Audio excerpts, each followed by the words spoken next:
Hello everyone, this is Donovan1, going solo with Chapter 4, my Fire Emblem 12 Maniac Mode 0% gross playthrough. This is a chapter with a ton of things going on, and everything will be over in a flash, so unfortunately we had to bench Mekkah for efficiency reasons, but don't worry, he'll be back soon enough.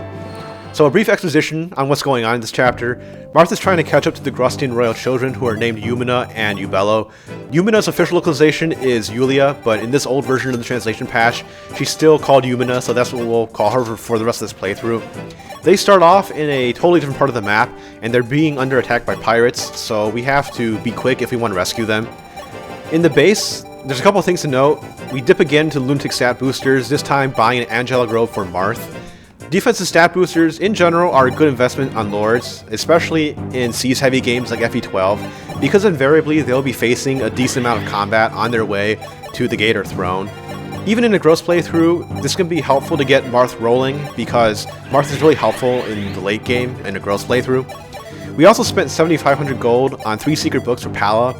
Seems like kind of a waste of money, because secret books are generally considered to be among the worst stat boosters in Fire Emblem. Skill doesn't honestly do a whole lot in terms of concrete improvements, but we budgeted 7,500 gold for secret books in this route to be spent at some point, and it's best to spend them as early as we can, because that 6 hit boost is spread out over every Javelin toss and every boss kill attempt that Palla does, and it actually ends up saving me a significant amount of time on resets when I'm recording.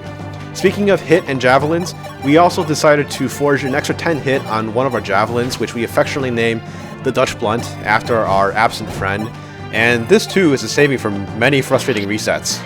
So onto the map itself, there are 2 villages in this map, one of which is close to Marth's starting point. That one yields an item, so we can safely disregard it, but the other village is near where Yumina, Yubello, and Ogma start out.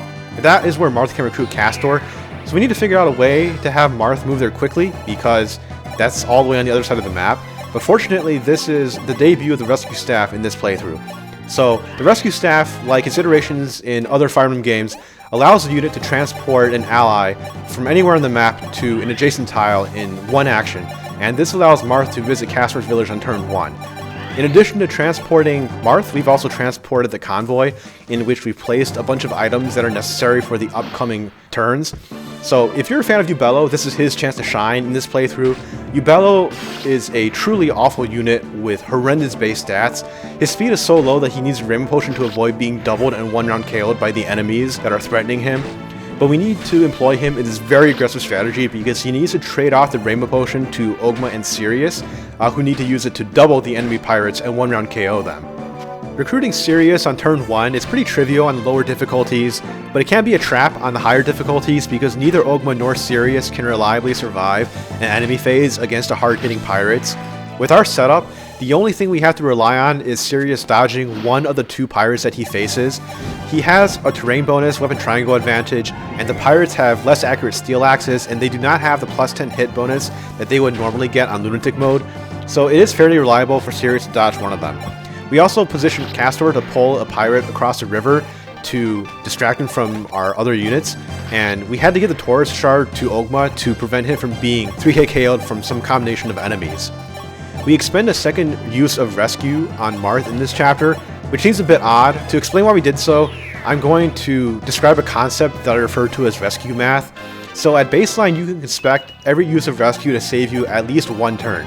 Because if you imagine Marth and a rescue user starting out at around the same position and the rescue user moves first, they can transport Marth a distance equal to around Marth's movement range.